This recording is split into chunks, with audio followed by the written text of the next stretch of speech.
नमस्कार दोस्तों, आप सभी का स्वागत है। तो हमारे पास डेली बहुत सारे सवाल आते हैं, कमेंट्स आते हैं, जिसमें ये काफ़ी बार पूछा जाता है कि हमारी हस्तरेखाओं को देख के बताइए कि फ्यूचर में हमारी दूसरी शादी होगी या फिर नहीं होगी। इस टॉपिक के ऊपर पहले भी हमने काफ़ी सारी वीडियोस हमारे चैनल पे बना रखी हैं, पर आपके कहीं ना कहीं डाउट्स रह जाते हैं, तो उन डाउट्स को इस वीडियो में क्लियर करेंगे, आपके सवाल का जवाब देंगे, मिलेगी संपूर्ण जानकारी। अगर आप भी जानना चाहते हैं तो वीडियो के आखिर तक बने रहिएगा। शुरुआत करेंगे आपके एक लाइक के साथ। आपका ज़्यादा समय नहीं लेते हैं, आइए शुरू करते हैं।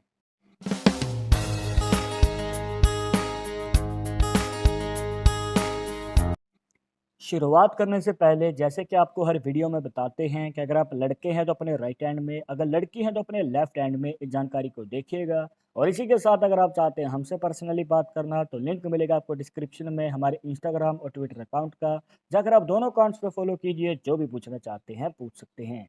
तो आज का जो सवाल है ये है कि आपकी दूसरी शादी होगी या फिर नहीं, आप अपनी हस्तरेखाओं से कैसे जान सकते हैं। तो देखिए दोस्तों, इसके लिए आपको अपना बुध का पर्वत देखना है, जो कि यहाँ पर बनता है आपकी छोटी उंगली के नीचे। आपको शायद किसी ने कहा होगा या फिर आपने कहीं से सुना होगा कि अगर आपके बुध पर्वत पे दो रेखाएं हैं तो आपकी दो शादियां होंगी, जो कि बिल्कुल गलत है दोस्तों। एक अफवाह है जिसे आपको नहीं मानना है। अब मान के चलिए कि आपके बुध पर्वत पे चार रेखाएं हैं या फिर पांच रेखाएं हैं, तो क्या पांच शादियां होंगी? और आज के मॉडर्न टाइम में दोस्तों ये बात बिल्कुल भी सही नहीं बैठती है, तो आप इसे खारिज कीजिएगा, क्योंकि ये गलत तरीका है। सही तरीका क्या है उसको जानने के लिए आपको अपने बुध पर्वत को दो हिस्सों में डिवाइड कर लेना है। देखिए, आसान तरीका है दोस्तों, बिल्कुल ही आसान मेथड से आपको समझाएंगे, जिससे कि आप खुद भी एनालाइज कर पाएंगे। तो हमें अपने बुध पर्वत को नीचे से ऊपर की ओर एनालाइज करना है, जैसे कि इस प्रकार। तो यहां पर हम कैसे देखेंगे, जो हमारी छोटी उंगली की सबसे नीचे वाली रेखा है और जो आपकी हार्ट लाइन है, तो दोस्तों इसके बीच का जो ये गैप होता है इसे हम 50 का मान के चलते हैं। मतलब कि 50 का जो है वो गैप हो गया। अब इसका जो हाफ है, जिसे हम दो हिस्सों में डिवाइड करने जा रहे हैं, तो ये होता है दोस्तों 25 का। तो दोस्तों पहले हम जानेंगे कि आप अपनी शादी की उम्र को कैसे एनालाइज कर सकते हैं, और उसी से जुड़ा है आपकी दूसरी शादी के सवाल का जवाब। देखिए कुछ इस प्रकार।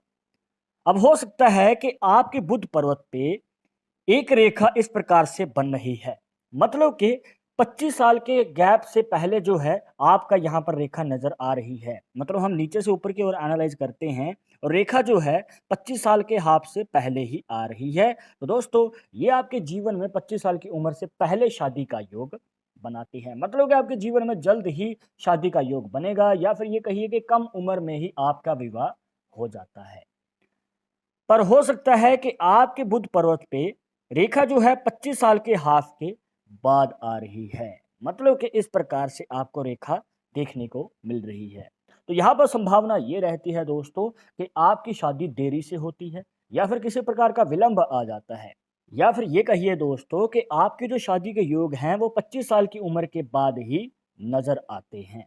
और आपके मन में सवाल होगा कि यहाँ पर बुध पर्वत पे अगर ये दो रेखाएं हैं तो हम कौन सी रेखा को देखेंगे शादी के लिए। आपको बताना चाहेंगे दोस्तों कि अगर एक रेखा है तो एक ही रेखा को एनालाइज करेंगे, पर अगर इस प्रकार से दो रेखाएं हैं, हो सकता है कि तीन भी हैं, चार भी हैं, मतलब कि इस प्रकार से रेखाएं बनी हुई हैं, तो आपको सबसे ऊपर वाली रेखा देखनी है। मतलब कि जो आखिरी रेखा होगी नीचे से ऊपर की ओर, तो आपको वही वाली रेखा देखनी है। और वो जिस पोजीशन पे बनी होगी तो आपको उसी रेखा के अकॉर्डिंग अपनी शादी की उम्र को एनालाइज करना है। और अब दोस्तों आपको बताएंगे कि आप अपनी दूसरी शादी का योग कैसे जान सकते हैं। और ये तरीका आपको इसीलिए बताया था शादी की उम्र जानने वाला, क्योंकि ये जो दूसरी शादी का सवाल का जवाब है वो इसी तरीके में छुपा हुआ है। कैसे, देखिए आइए जान लेते हैं। देखिए उसके लिए दोस्तों आपको फिर से इन्हीं रेखाओं में आना है, इस प्रकार।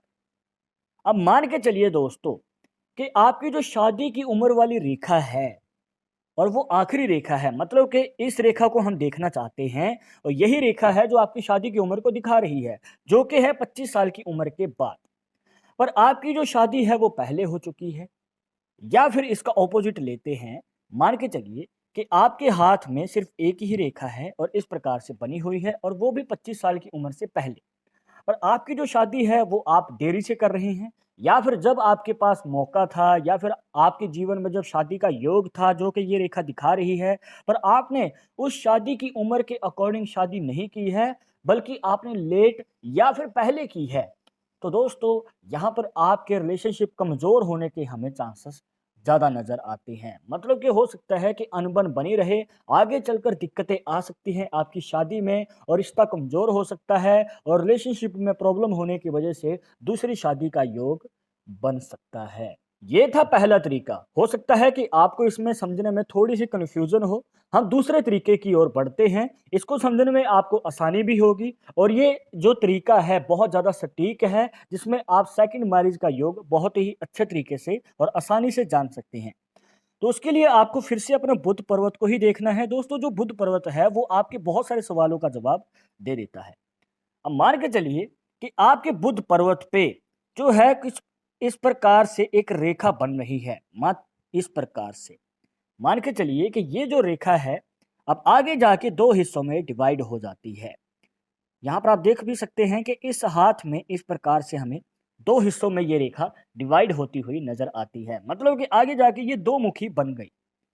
तो जैसे कि आपको वीडियो की शुरुआत में बता रहे थे कि बहुत सारे लोगों के मन में सवाल होता है, क्योंकि उन्हें सुनने को मिलता है कि अगर दो रेखाएं हैं तो दो शादियां होंगी। पर आपको जैसे कि बता रहे थे दोस्तों, इस प्रकार से हो सकता है कि आपके हाथ में एक रेखा है पर आगे जाके वो दो मुखी हो जाती है। तो दोस्तों, यहाँ पर हमें दो शादियों का योग देखने को मिल सकता है, या फिर ये कहिए कि दूसरे विवाह का योग बन सकता है। पर दोस्तों, आपको यही रिकमेंड करेंगे, अगर आप अपनी पहली शादी को ही क्वालिटी टाइम दे रहे हैं, अच्छे तरीके से जिम्मेवारियों को बांट के चलते हैं, हो सकता है कि थोड़ी बहुत लड़ाई झगड़े हों, ये तो देखिए हर मैरिड लाइफ में होता ही है, पर अगर आप बैठ के उस प्रॉब्लम को सॉल्व कर लेते हैं तो हो सकता है कि आगे चलकर इतनी बात ना बढ़े, और हो सकता है कि आप अपनी पहली शादी को ही लॉन्ग टर्म और हैप्पी मैरिड लाइफ बना लें। पर अगर आप फिर भी दूसरी शादी का योग जानना चाहते हैं तो दोस्तों, ये है सटीक तरीका जिससे कि आप पता कर सकते हैं आपके जीवन में दूसरी शादी का योग है या नहीं। पर अगर आपके बुध पर्वत पे सिर्फ एक ही रेखा बन रही है कुछ इस प्रकार, तो दोस्तों ये उन लोगों के लिए अच्छा संकेत है जो अपने जीवन में एक ही शादी चाहते हैं, जल्दी शादी चाहते हैं, और हैप्पी मैरिड लाइफ चाहते हैं। तो दोस्तों, ये एक शुभ संकेत माना जाता है। तो दोस्तों, ये थी कुछ खास जानकारियां जहां पर आपको बताया कि आप अपनी हस्तरेखाओं से कैसे जान सकते हैं कि आपके जीवन में दूसरे विवाह का योग बनेगा या फिर नहीं बनेगा। बहुत ही आसान तरीका आपको बताया है। आई होप कि आपके सभी डाउट्स यहां पर क्लियर हो गए होंगे। बट अगर अभी भी मन में कोई सवाल रह गया हो तो आप हमें कमेंट बॉक्स में पूछ सकते हैं। आगे आप किस टॉपिक के ऊपर वीडियो देखना चाहते हैं तो वो भी आप हमें सजेस्ट कर सकते हैं। पर एक जरूरी बात जो आपको हमेशा याद रखनी है कि पालमिस्ट्री 100% एक्यूरेट नहीं होती है। मानने वाले मानते हैं, इसके अकॉर्डिंग ही आगे कदम बढ़ाते हैं। बट अगर आपको उन सब में विश्वास नहीं है तो आप अपना विचार हमें कमेंट बॉक्स में बता सकते हैं। और ये वीडियो पसंद आई हो तो लाइक करें, शेयर करें अपने दोस्तों के साथ, और अगर आप हमारे चैनल पर नए आए हैं तो सब्सक्राइब करके बेल आइकन जरूर दबा दें नेक्स्ट वीडियो की अपडेट के लिए। फिर से वापस आएंगे एक इंटरेस्टिंग टॉपिक के साथ, तब तक मुझे इजाजत दीजिएगा। नमस्कार।